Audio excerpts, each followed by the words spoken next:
Hi, you're watching DNA Today, a multi-award winning genetics podcast where we explore everything to do with genetics, from CRISPR to rare diseases to new research. We have won the Science and Medicine Podcast Award for many years now. We have hundreds of episodes, and we really hope you enjoy these conversations where we dive into so many genetic concepts. I'm Kira Dineen, a certified genetic counselor, and your host. It's often said that science and religious ideas clash, but what if they actually complement one another? How can we balance science with spirituality, medicine with meaning?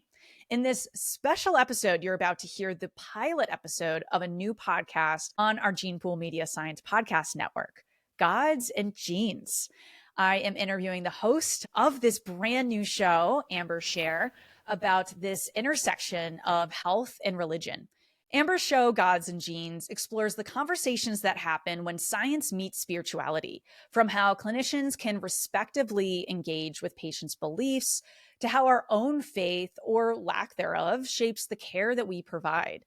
She recently presented her capstone research on religion and spirituality in genetic counseling at the inaugural California Genetic Counselors Conference, and she's continuing that exploration throughout this podcast. So this is the first episode of Gods and Genes. We're going to unpack how Amber's personal background, professional training, and curiosity about the belief systems have led to starting this show. And before we get into that, just want to remind people and point out, please follow Gods and Genes in your podcast player or YouTube, wherever you are watching or listening to this episode. And you can hear all of the future thought-provoking episodes. But Amber, welcome to your own show. It's such a privilege to be able to interview you. Thank you so much. It is so exciting to be here today, and it's incredible to see it all happening. Yeah, congrats on just launching Gods and Genes. It's just so exciting. We've been talking about this show for quite some time. So it's exciting that we can now publicly talk about that this is a show that is happening. For listeners and viewers that are meeting you for the first time, how would you describe what this show is all about? Anything that you wanted to add on to of just what I've already described? I think you've done a great job really emphasizing what this show is all about. I would say that the podcast is meant to emphasize what types of conversations you might hear from patients that use faith in their medical journey to empower themselves, and how to address specific religious concerns from different patients. You'll hear from providers and professionals about tricky ethical situations. I'm really excited to recruit some scholars on religious and non-religious studies. And I would just love to also have more medical professionals as well who integrate and navigate these conversations frequently. And also patients who are willing to share and describe how faith has been an empowering tool for them in their own journeys. I'm also really fascinated in the study of unbelief and non-religion. Would love to have some more speakers here as well to discuss that aspect of patient health. And so I imagine anyone who is in healthcare would be interested, also interested in spirituality and health, would find these episodes rather exciting. So please, I welcome all. Yeah, no, it's such a lovely concept, and I'm really excited to hear all of the episodes that will be coming out exploring this concept, because, I think about an episode that I did interviewing Dr. Francis Collins that I know we've talked about off air. And, I really have a lot of admiration for him in a lot of different ways. And one of them is just how he has explained that his religious beliefs has really complemented the science. And I think there's that concept where it's clashing, but that's not always the case. And so I think there's just going to be so many different conversations. And as you said, so many different types of spirituality and religion, and all really walks of that spiritual religious life that you're going to be able to talk with. And as I said, you've had a very busy year. So you graduated from Keck Graduate Institute's genetic counseling program. You successfully passed your boards during your time, which, yes, yay, you passed boards. That is like deserves its own recognition. Yeah.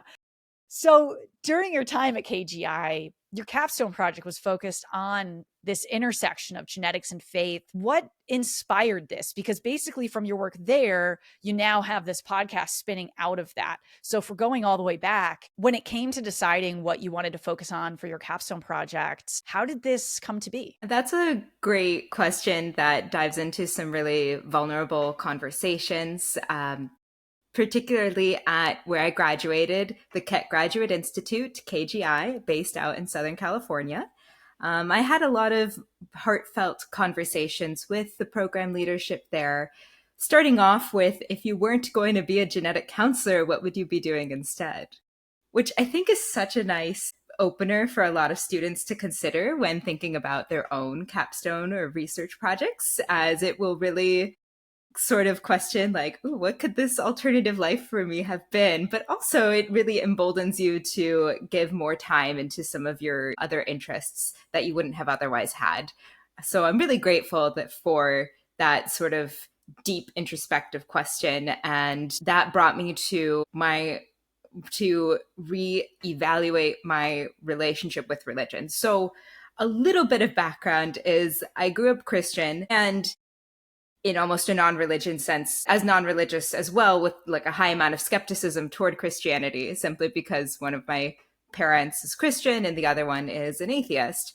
And there were a lot of times at that dichotomy, it was really hard for me to understand. And as I became more in love with science and genetics, that became harder. And I've certainly had many people question my intelligence and question my faith. Because how can you hold on to these two things with such certainty? But what I found really fascinating is upholding that sense of mystery and acceptance to fully understand things has never been something that is only in my faith or in just science. In fact, I think a lot of us in faith perspectives have this understanding that we hold on to things with certain mystery, and there's a beauty in that. And in science, whenever we investigate and explore something, we're left with more questions than answers, which is beautiful. And so that's just one way that these two can complement and really embolden each other.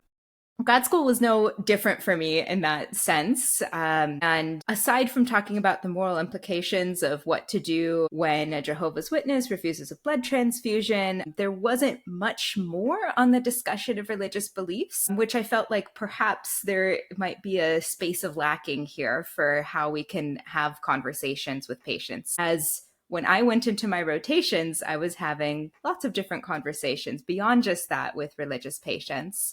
So that's what really inspired the start of this project, that had said, you know, we have a lot of information that these conversations are important.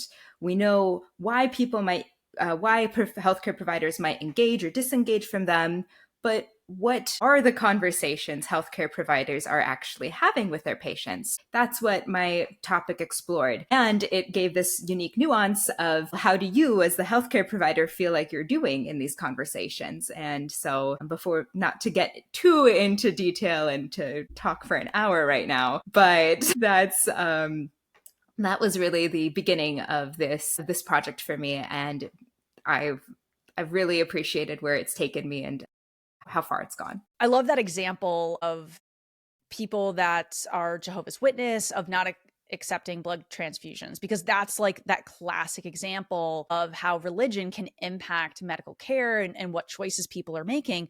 But I totally agree with you that beyond that, I haven't learned too much about how different spirituality and religions, how that can be compatible or not compatible with certain medical care and just the conversations one is having. And I think it's just so valuable that you're going to go so far beyond that, that I'm already picturing a lot of genetic counseling programs and beyond saying, check out this podcast to really have a better sense of the patients that you're going to be interacting with, and just having a way of learning through these conversations and people. How do you think your own beliefs and your own curiosity about faith influence how you have interacted with patients who do bring spirituality or religion into sessions? Because obviously, for those that don't know, when you're going through genetic counseling graduate programs, you go through rotations in different areas. And so you do end up having a lot of patient-facing care. Your experiences so far, have you had any of those? Yeah, that's a great question.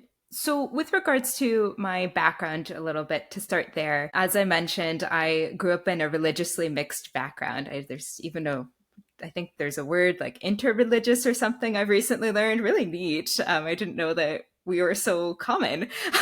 But my mom was a born again Christian at 40 years old in an evangelical background, and my dad is an atheist. And so that put me in a confusing spot growing up.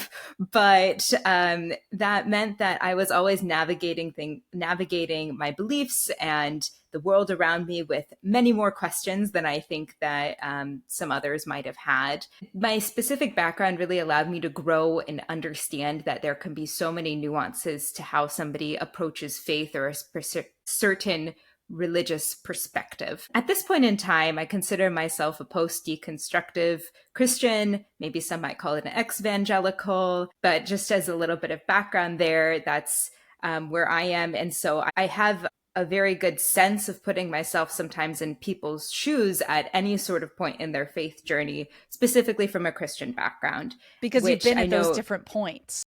Exactly. Yeah, I have. I've really navigated like, what does it mean to first be introduced to the faith, to put yourself fully in it, to question it all, to abandon it, to come back, to go through back and forth. There's some questions, when you fill out in surveys, mine had this too: how religious would you rate yourself? And I could say that I've been on every point of that scale. So I think that that background has really helped me foster this sort of interest for these human experiences that we have with our own faith and spiritual backgrounds. And then for patients regarding that too, I would say that I wonder sometimes about this stuff, not that I fully understand how our energies might exist and work together, but in each of my clinical rotations, I had at least one patient talk about or mention their religious perspectives. And that to me was fascinating because it was something that was discussed in our grad school classes as something that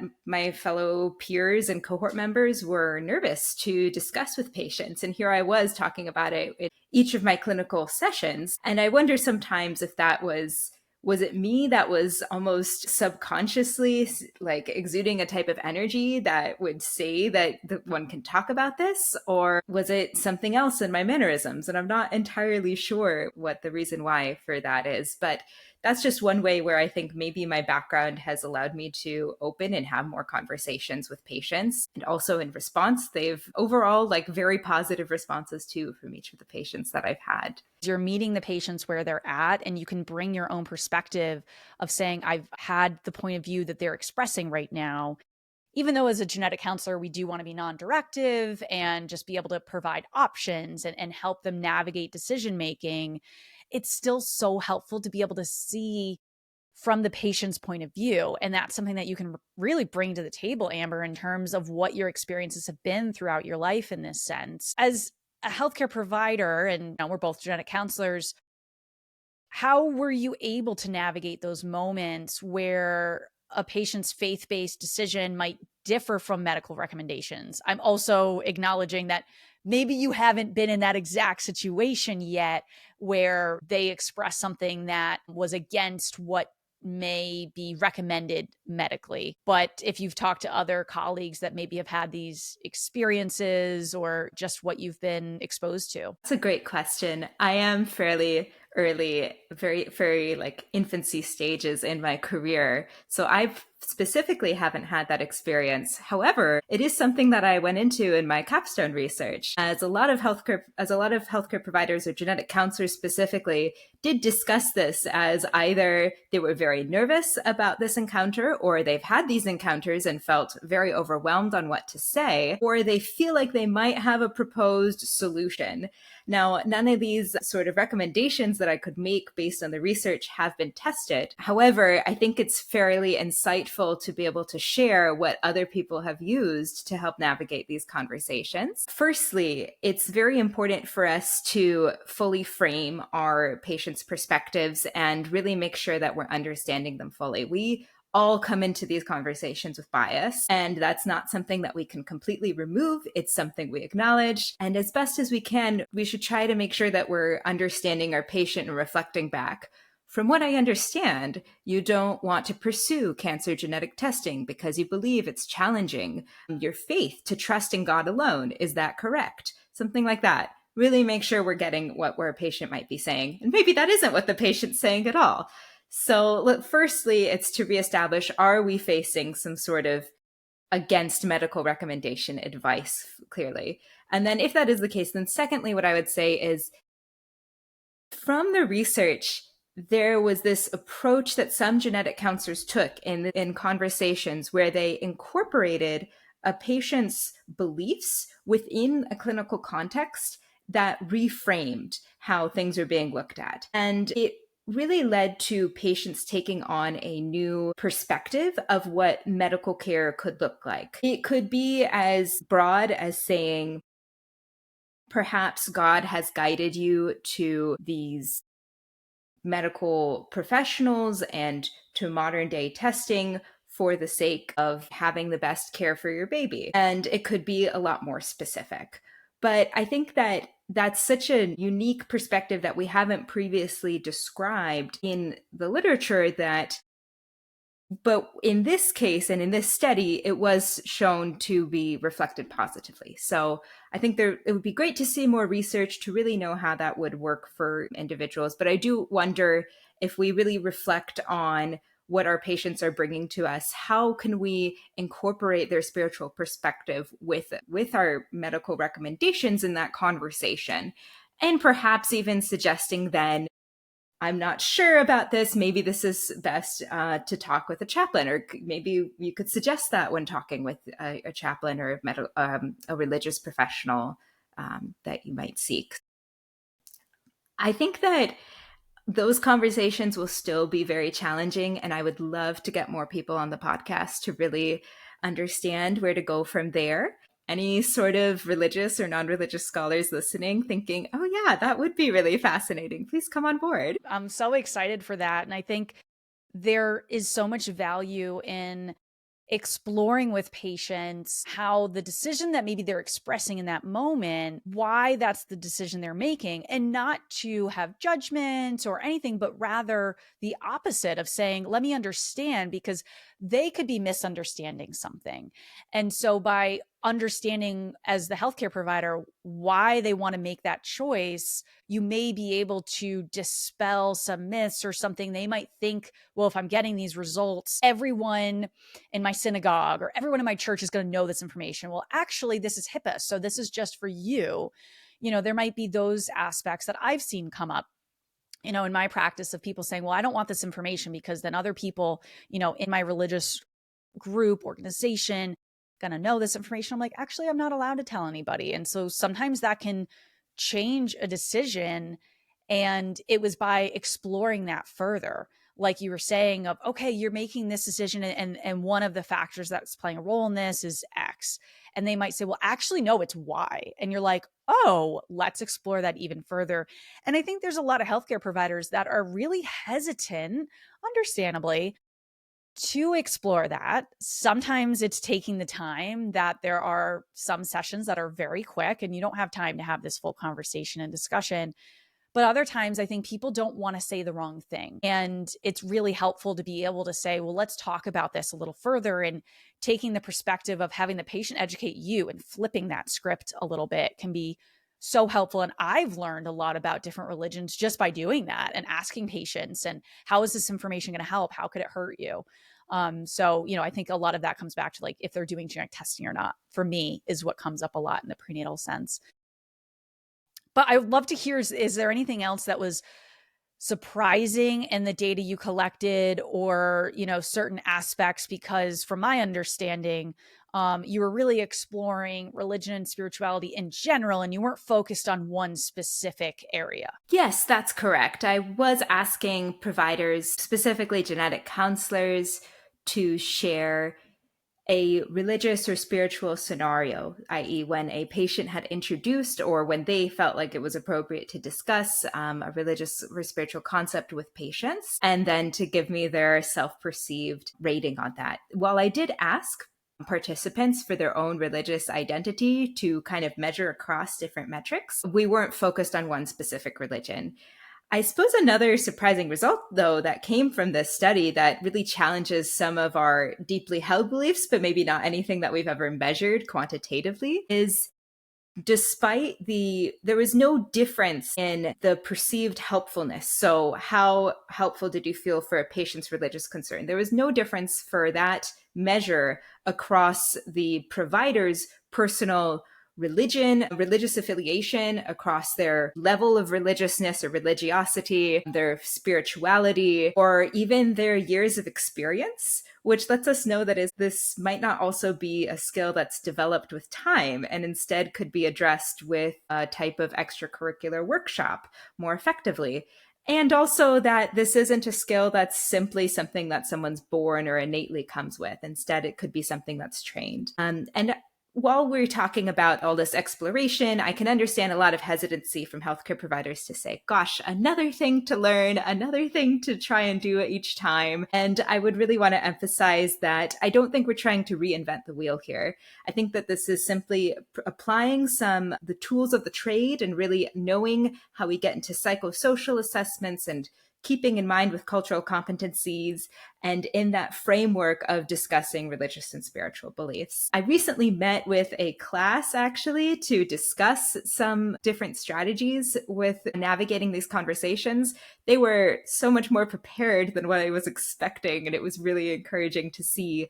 But again, we did discuss a lot of ways that we could incorporate psychosocial assessment and those American College of Genetic Counseling, ACGC or ABGC standards into our practice and how you would frame that for a religious perspective.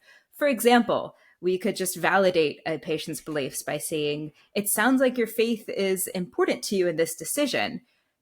To explore, you could say, would you tell me more? Or you could say, it's great to see that you have these coping mechanisms, or it's great to see that you can rely on these strategies in this time of distress. Yeah, I think that's so helpful and encouraging with those results, that with a little bit of exposure, training, experience, you really quickly can have and facilitate these conversations and help patients in these ways. So I think I know the answer to this, but do you think being comfortable talking about faith with patients should be part of every genetic counselor's training? And I'm even going to venture out to say every healthcare provider's training.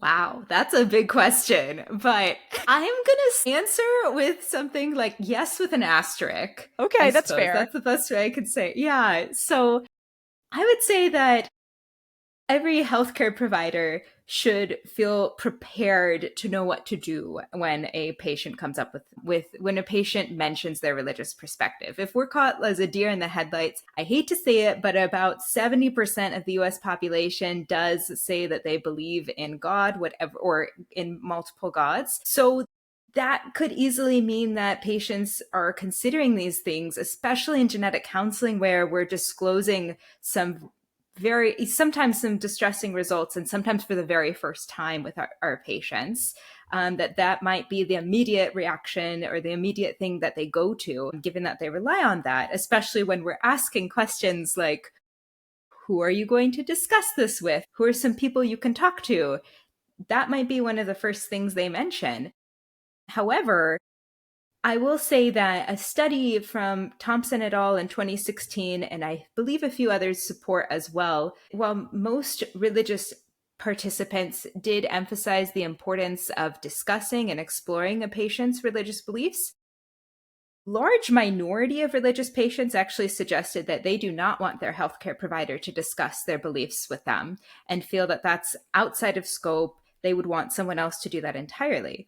So in the end, this all comes down to really listening to our patients and from their cues to know how to approach each patient. And with that, that also means that maybe a spiritual religious assessment isn't appropriate for every patient that we're meeting. So again, I think that healthcare providers should be comfortable in discussing these conversations. However, they don't need to feel like we suddenly need to ask this with every patient, or we need to open this and make this a 30-minute discussion with everybody. Yeah, because that role isn't necessarily there for everyone and for every provider.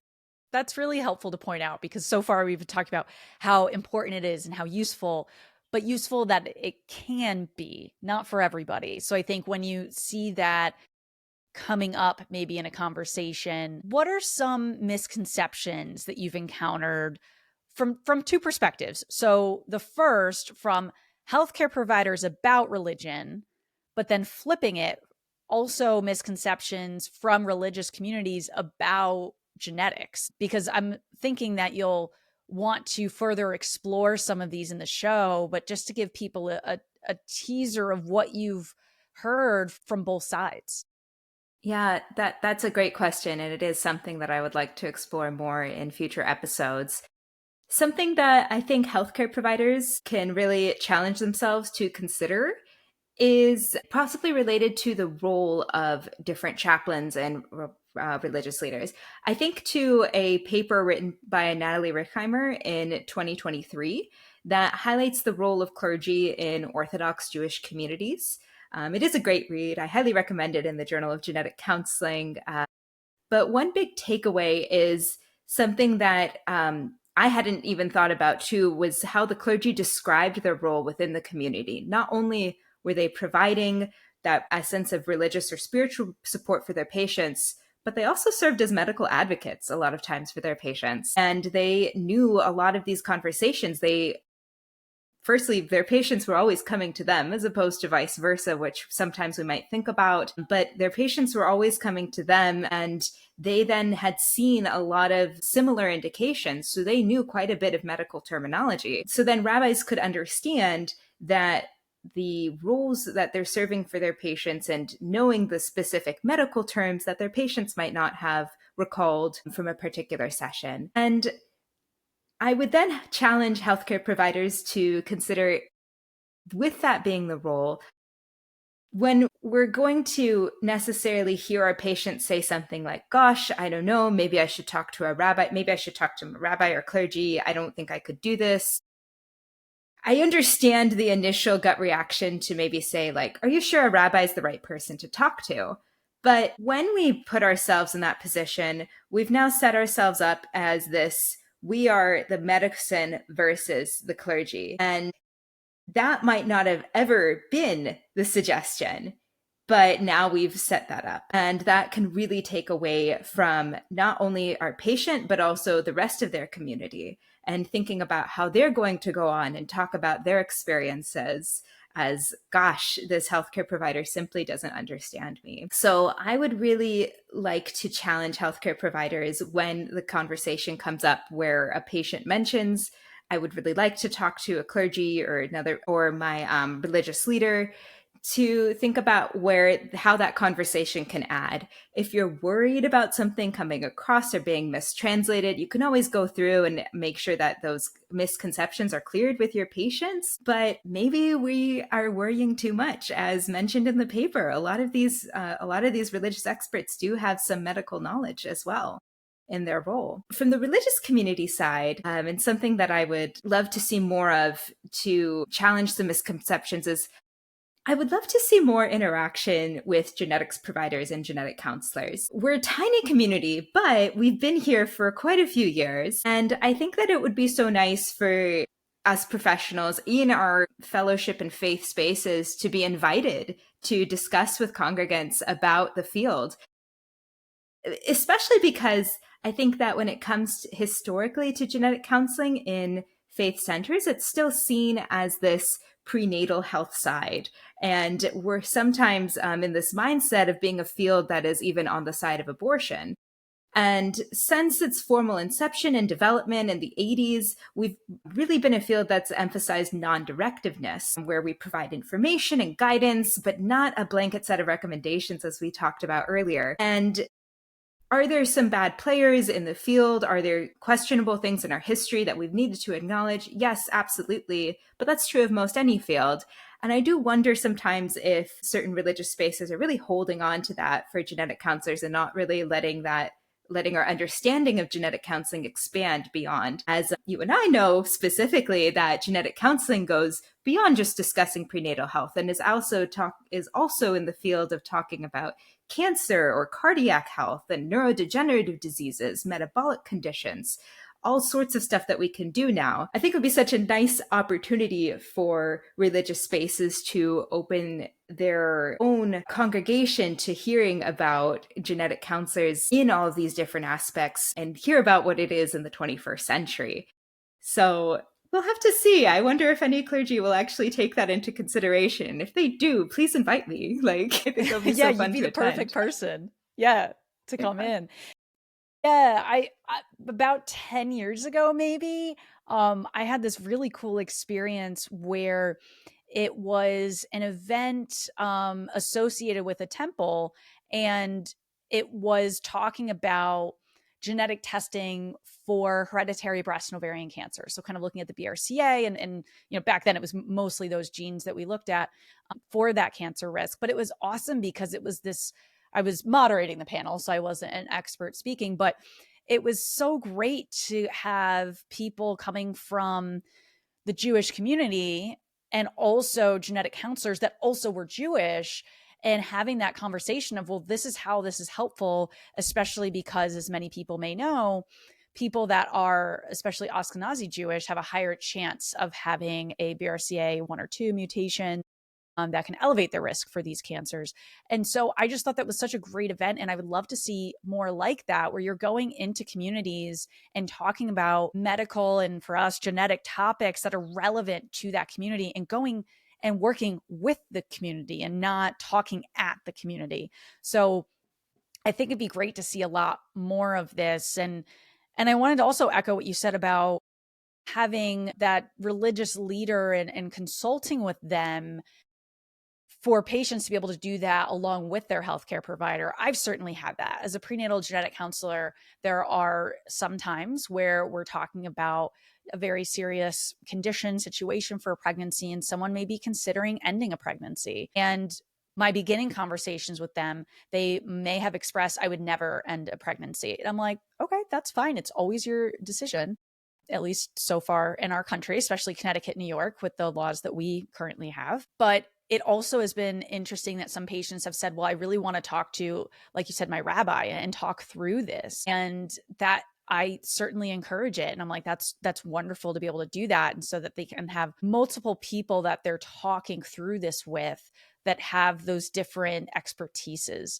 because I know some things about the Jewish religion, but I'm not Jewish. So I don't know as much, obviously, as a rabbi would. So I think that's so helpful to be able to say there's these different people that can be helping with these decisions and different aspects and angles of those decisions, especially when it's something as serious as, ending a pregnancy or having surgery or not, or, possibly having medical care that maybe isn't seen as typical in that faith. So I think that's just so important. And I think one thing that might be helpful, especially for the genetic counselor listening, but other healthcare providers kind of approaching these conversations, and you've talked about this a little bit, that patients with you have kind of opened up about their own religion and how this is impacting different decision making that they're having, or different ways that they're viewing it. What is your advice of creating a space where patients feel comfortable sharing these perspectives without judgment? Because you've been able to create that space. Thank you. I think that's really that's a great question. And I think that it comes down firstly to acknowledging and addressing where our biases are at, as a lot of things do. Religion and religious beliefs, spirituality, they're such personal conversations. So again, it's kind of like that discussion of, should everyone feel comfortable with addressing these topics? I think that they should. However, I think that we should feel comfortable to know how we're going to be prepared to talk about this. Specifically with that, it's important to acknowledge that the effects of things like religious trauma can have on us when engaging, or how we engage with these conversations or disengage. That's really important to acknowledge, and there is nothing that to say that should be taken away from that experience. Instead, it's to know, okay, that is the experience that I have. Therefore, let me go ahead and figure out, how am I going to address this when it comes up? So that's one thing that I would say was probably a good starting point for addressing how we can create judgment-free spaces, is by first really introspecting and knowing, what is my relationship to this topic? How much am I going to talk about it, or how little? And there's no necessarily right or wrong way, as is the case with a lot of these conversations. While one genetic counselor and while one provider might be able to explore a faith background with someone, another might not. It's not in their capacity. And those are two perfectly fine aspects. In fact, one could go into that spiritual exploration and then come out from that discussion to say, well, it sounds like you should talk with a chaplain, and it sounds like we should make sure that we're all aligned. And then if you don't do that and instead validate a patient's beliefs, and understand how important it is for a person, you might still reach the same conclusion. It sounds like you should talk to a chaplain. It sounds like we should be aligned on the same missions. I think that that would be a big starting point for me. Well, I would say it's to understand and to really know where the discomfort is coming from when patients discuss their religious beliefs for yourself internally as a provider. And then from there to know, okay, so this is what I'm going to say when it comes up. And sometimes it is just like have those a little bit cliche, but to just have those phrases in your back pocket so that way you're not caught off guard. Yeah. Yeah, I think that is helpful. And that's something that we pull from, I think, just a lot as genetic counselors, of certain phrases that we use a lot. And you're like, that's my go-to phrase in this scenario. And we talked a little bit at the beginning just about how there is this concept, and I think a lot of times a misconception. There is evidence-based science and faith-based beliefs, and they totally contradict. It's one or the other. But how do you personally balance the tension between these in your own worldview? Because I don't think that always is the case of that clashing. Yeah, that's a great perspective that I think that over the last 10 years or so, too, well, 10 years ago, the idea of, well, there's the science and that's evidence based, and that we should completely separate from religious stuff, which is all kind of fluffy. And if you need it, you need it, but it's not really set to ground on anything. And what's fascinating is while that had been a lot of the mainstream sort of perception for quite a bit of time, there's been a shift in our attitudes, perhaps in light of so much global change and distress, as we can understand that that also changes people's shifts their spiritual alignments, and really forces people to question meaning and understanding, and then become more spiritually involved, one could say.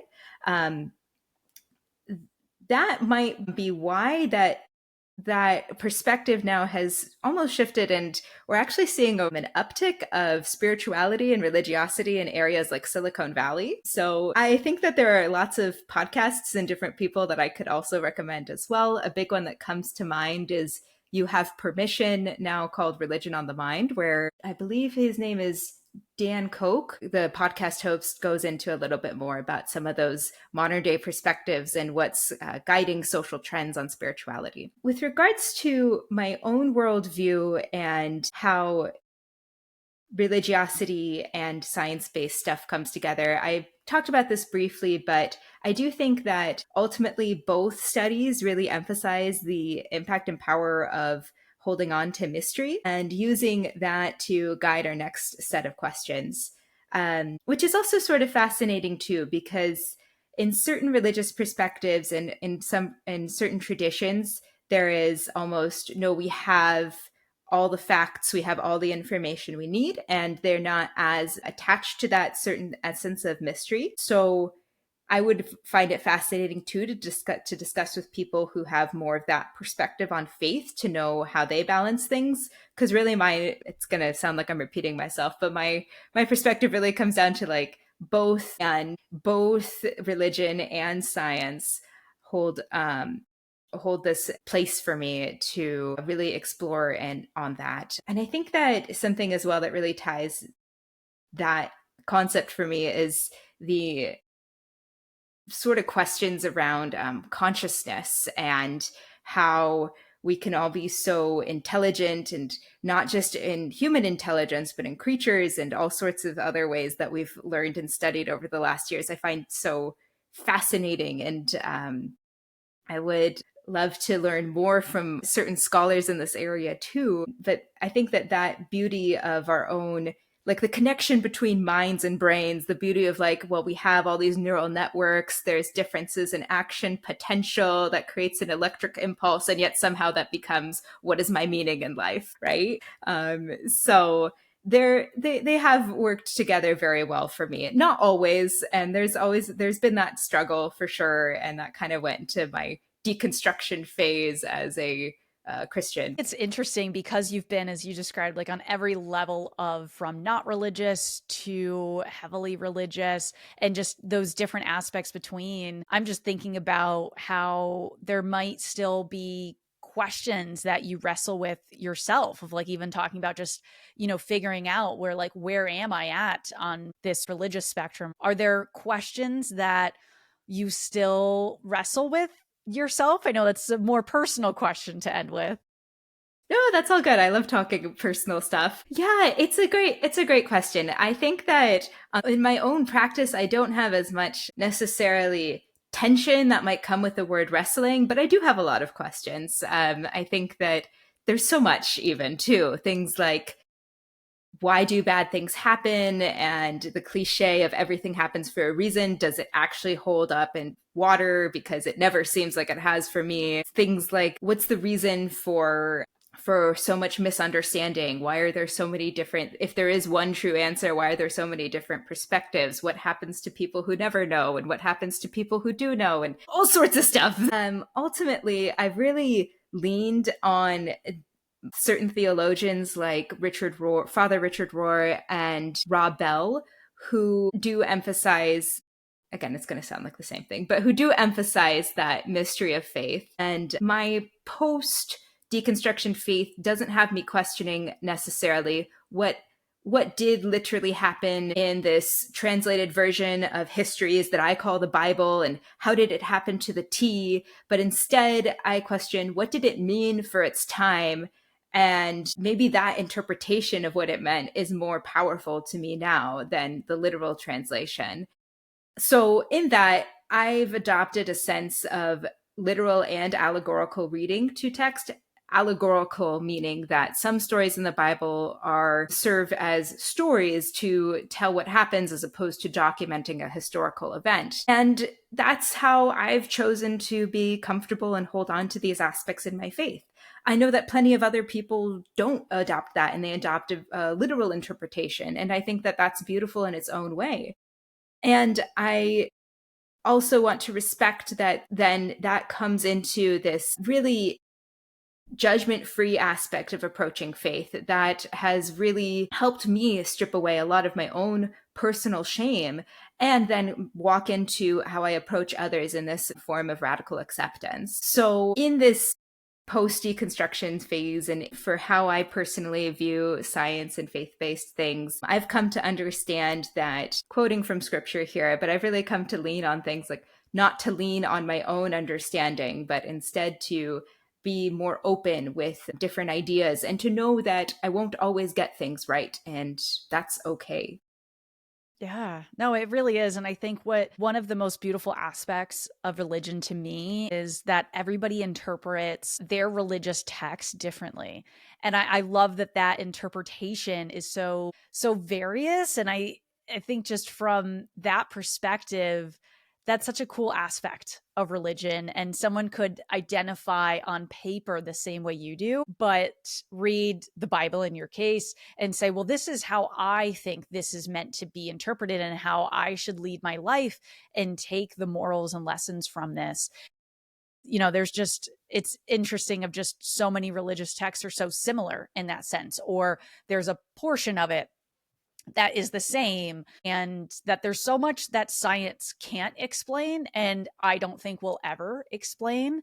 I think, as you were talking about, of like our energy and our soul and our consciousness, I don't know if we'll ever get there of science being able to explain it. And where we end with science, I think, is a lot of areas where then those faith-based ideas begin. And so I think it's that there does need to be that culmination of the two for a lot of people. And I think this show is just going to be such a hit because it's such an interesting concept that doesn't get talked about a lot.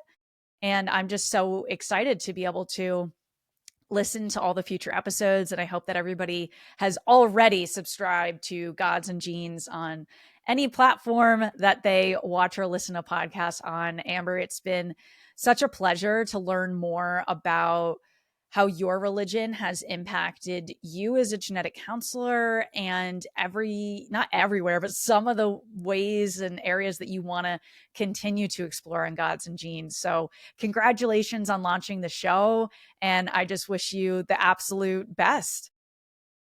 Thank you so much, Kira. It's been such a pleasure to talk to you. And yes, likewise, I hope that everyone listening has also been subscribed to DNA Today. It's such a fantastic podcast, and I love seeing all the new episodes too. So exciting to be here. Thank you so much. And hey, maybe when we get another couple hundred episodes, we'll do this again. Sounds perfect. Maybe even before that, I think might be better.